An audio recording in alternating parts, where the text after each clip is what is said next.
right, so part two of reverse diet. Finally, we get a chance to mesh our schedules together, and now we have Georgia, who I wanted to come on for part two and kind of give her personal experiences of reverse dieting. So, without further ado, what was your? Let's talk. Let's give some background. Very serious. Start with a bad experience. Okay. First. How's that? Bad experience. It was bad. It was really bad. Because I wasn't experienced. I wasn't experienced in terms of how a show is and what you're supposed to do. I was just following directions at this point, and I was so overly focused on the fact that I was competing in the date I was competing. So after that, I never thought throughout my prep what was going to happen.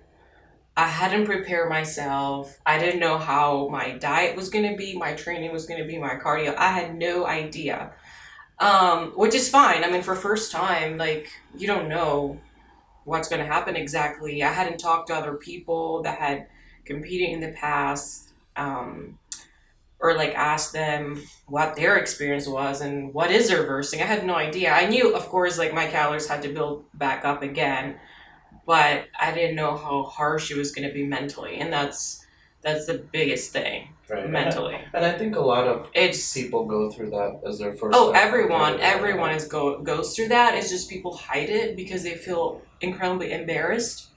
Like most competitors hide it, and it can be very embarrassing, I guess, because you've been on a structure, such a strict structure for such a long time, and all of a sudden you feel like you're so weak, you just can't follow the plan, and it just messes up mentally, especially when you're a type A personality like I am, and I'm a creature of habit.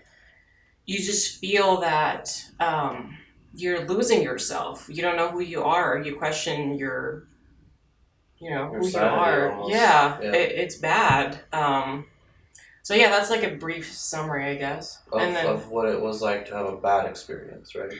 Yeah, Right. and I can get into more detail.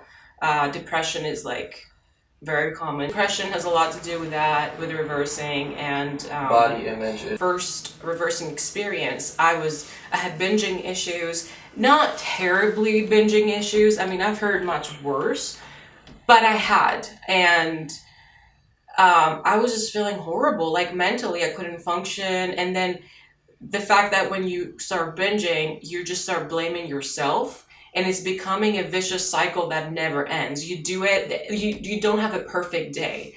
So when I was able this year to get out of it and have a week straight that I was on with my meals, with my portions, I was like, oh my God, this feeling is incredible. I am in control. And last year post-show, I was not in control. So eventually, yes, but it's just such a great, it's such a great feeling. I don't think body image issues. Well, seeing yourself like, every day getting a little bigger and a little bigger, you're like, well, I was just working so hard. It can feed on your insecurities. Yeah, I was working so sure. hard all these months, and now what? But it's normal. So that's where you have to step back and say, I gotta grow. I better get big, not fat. Okay, so let me ask you this question then, since we just brought that up, right? How important is a reverse diet to you, personally, you, not our viewers, not to like other competitors, but for you, how important is a reverse diet? Can you go over why would you do a reverse diet again? Let's say after another competition, why would you choose to do one over not doing one? Well, first of all, again, as I said, I'm a creature of habit, and I have to have structure, no matter whether I'm competing or not. I need to know exactly how much I'm eating, exactly the grams I'm eating on certain things. I can't just eat. That's not how I am.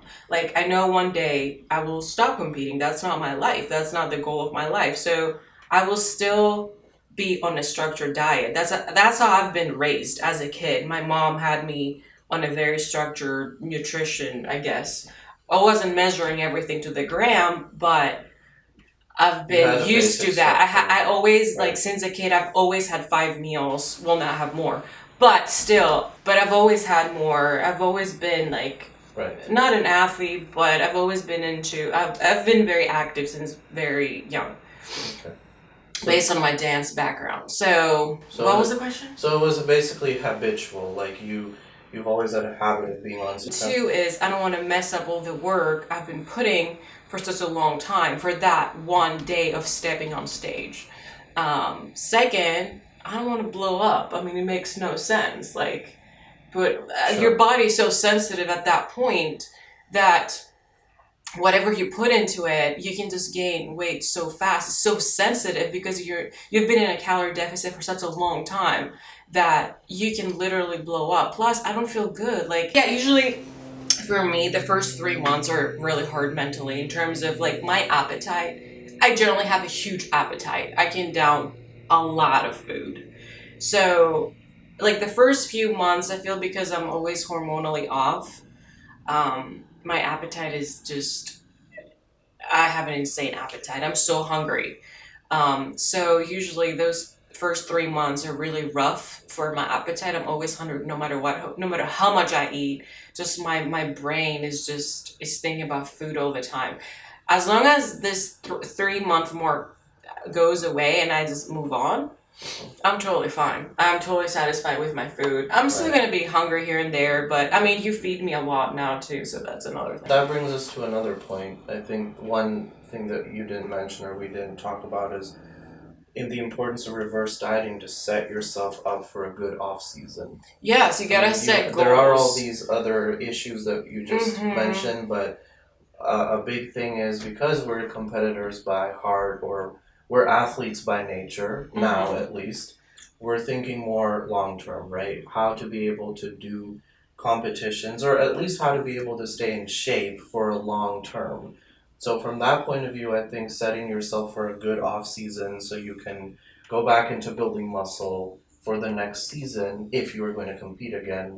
That's another point, right? That's another key reason to be on a reverse diet and not lose self-control. So you always have to set goals. This year, I had already set my off-season goals and actually wrote them down. What do you mean by that? Like improvements you have to make? My improvements I have to make that I don't want to mess up. Thank you. Right. Anyway, hence the above. Is this tap water? No, it's from the gallon. Sorry? Yes. Oh my god, it's really hard to look in there. Yeah, no, don't look at him because then they'll think that you're looking somewhere else. Alright, hold on, okay. Let me talk. Girl, I'm not like all tied up like you. I'm not tied up, I'm trying to make it sound formal. Okay.